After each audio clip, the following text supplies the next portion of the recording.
Hello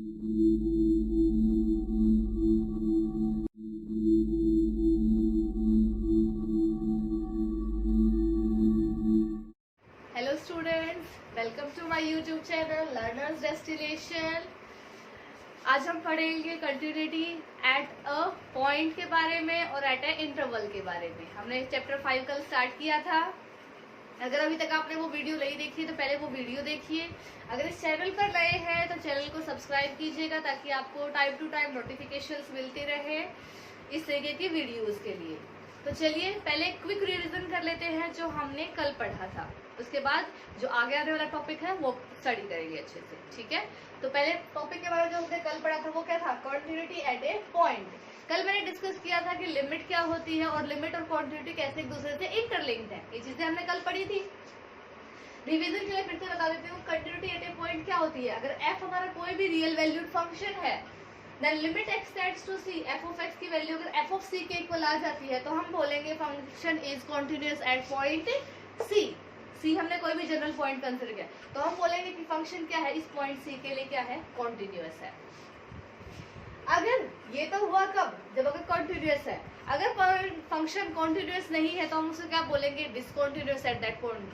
और उस point को क्या बोलेंगे? Point of discontinuity. That means अगर ये C पॉइंट पर फंक्शन कॉन्टिन्यूअस नहीं होता तो हम बोलते C is the point of discontinuity for the function f। अब हम कंडीशंस पढ़ लेते हैं जिनको आप बोल सकते हो कि कौन सी कंडीशंस होती हैं कॉन्टिन्यूअस होने के लिए, या बोल सकते हो अगर फंक्शन कॉन्टिन्यूअस नहीं है तो वो डिसकॉन्टिन्यूअस कैसे हो सकता है। ओके, तो कंडीशंस फॉर डिसकॉन्टिन्यूटी।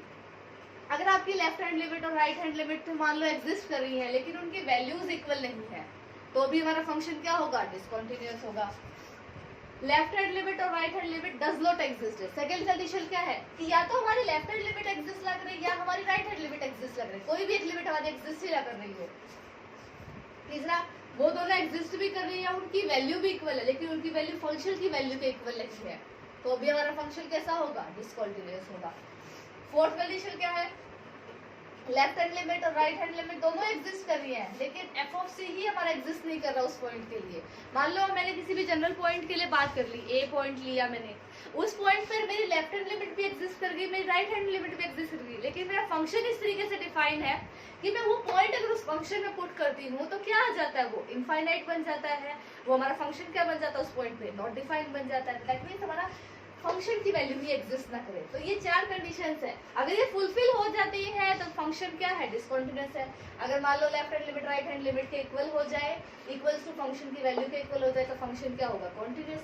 इनमें से कोई भी कंडीशन आ जाए तो फंक्शन क्या होगा? डिसकंटिन्यूअस। ओके, तो ये तो था कंटिन्यूटी एट ए पॉइंट। इसके बाद हम पढ़ेंगे कंटिन्यूटी एट। तो चलिए अब हम स्टार्ट करते हैं कंटिन्यूटी एट एन इंटरवल। हमने पहले पढ़ा था कंटिन्यूटी एट एन पॉइंट के बारे में। कंटिन्यूटी एट ए पॉइंट का मतलब एक पर्टिकुलर स्पेसिफिक पॉइंट पर हम कंटिन्यूटी चेक करते हैं, लेकिन जब हम एक इंटरवल की बात करने लग जाते हैं तो इंटरवल मतलब हमने कोई ना कोई पर्टिकुलर डिफाइन किया होगा सेट। मान लो सेट मैंने डिफाइन कर दिया कुछ इस तरीके से 3 to 5।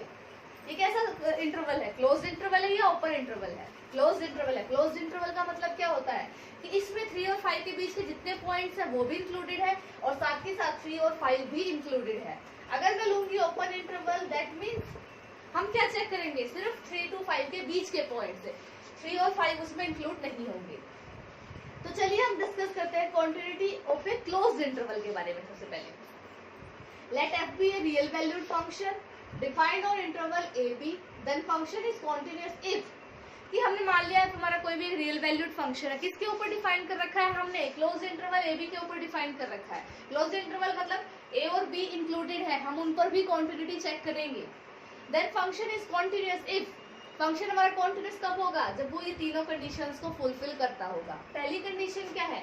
f is continuous at all points of A B, कि जितने भी पॉइंट्स ए बी के अंदर बिलोंग कर रहे हैं उन सब पर हमारा फंक्शन क्या होना चाहिए? कॉन्टिन्यूअस होना चाहिए। हर एक पॉइंट पर कॉन्टिन्यूअस होगा तो हम बोलेंगे फंक्शन पूरी डोमेन पर कॉन्टिन्यूअस है। दूसरी चीज इंक्लूडिंग ए एंड बी, की सिर्फ ए बी के बीच के नहीं, ए और बी भी उसमें इंक्लूड है। और ए और बी पे कॉन्टिन्यूटी हम कैसे चेक करेंगे? हम चेक करेंगे right hand limit for x tends to a positive f of x equals to f of a। ये किसके लिए? पॉइंट ए के लिए। और बी के लिए हम लेंगे लेफ्ट हैंड लिमिट, क्योंकि अगर मैंने ए के लिए लेफ्ट हैंड लिमिट कंसिडर की, ए के लिए लेफ्ट हैंड लिमिट मान लो 3 है, लेफ्ट हैंड लिमिट कंसिडर करूंगी वैल्यू 2.99 को चेक करूंगी, वो तो इस इंटरवल से ही बाहर होगी, इसीलिए हम इसके लिए लेंगे राइट हैंड लिमिट। बी के लिए हम क्या लेते हैं, लेफ्ट हैंड लिमिट। क्यों? क्योंकि बी के लिए अगर मैं कुछ राइट हैंड लिमिट कंसिडर करती तो 5.001 इंटरवल से बाहर, लेकिन हमें कंटिन्यूटी कहाँ चेक करनी है, इंटरवल के अंदर ही।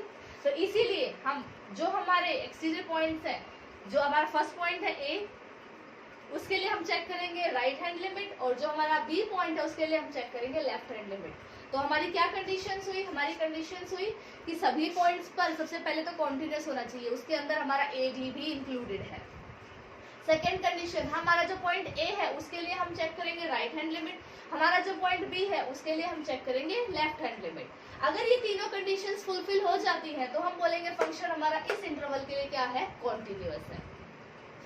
ये क्लोज इंटरवल की बात हुई। अगर मैं ले लेती हूँ ओपन इंटरवल ए बी, मैंने ओपन इंटरवल लिया तो बाकी सब कुछ तो ठीक है, कंटिन्यूटी एट ऑल पॉइंट्स, लेकिन हम क्या नहीं चेक करेंगे, हम ए और बी पर कंटिन्यूटी चेक नहीं करेंगे। हम सिर्फ क्या चेक करेंगे कि ए और बी के अंदर जितने पॉइंट्स हैं वो सिर्फ उस पर कंटिन्यूस होना चाहिए।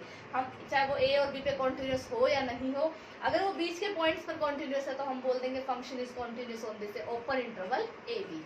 तो ये क्या है, डिफरेंस है आपका कंटिन्यूटी एट ए पॉइंट से कंटिन्यूटी एट ए इंटरवल। या आप ये समझ सकते हो कि ये जनरलाइज्ड फॉर्म है कंटिन्यूटी एट ए पॉइंट के लिए।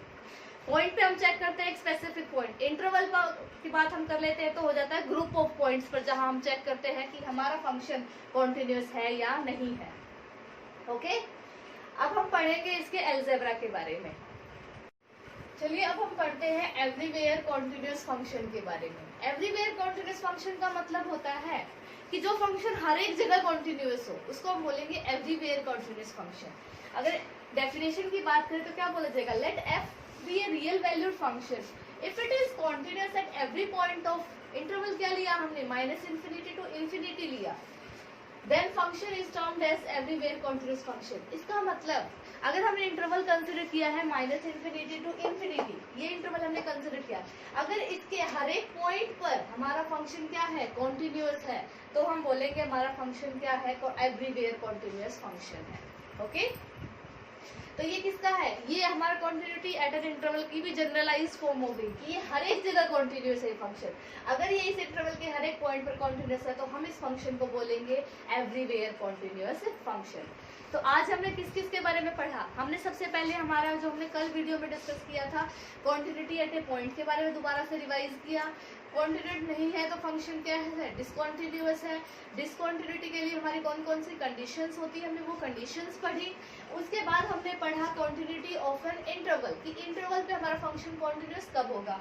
उसके बाद हमने पढ़ा एवरीवेयर कॉन्टिन्यूअस फंक्शन। तो ये आपका क्या है, इंट्रोडक्शन है आपके चैप्टर 5 की कॉन्टिन्यूटी के लिए।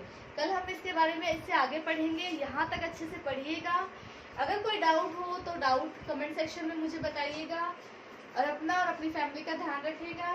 Stay home, stay safe, keep learning, take care everyone.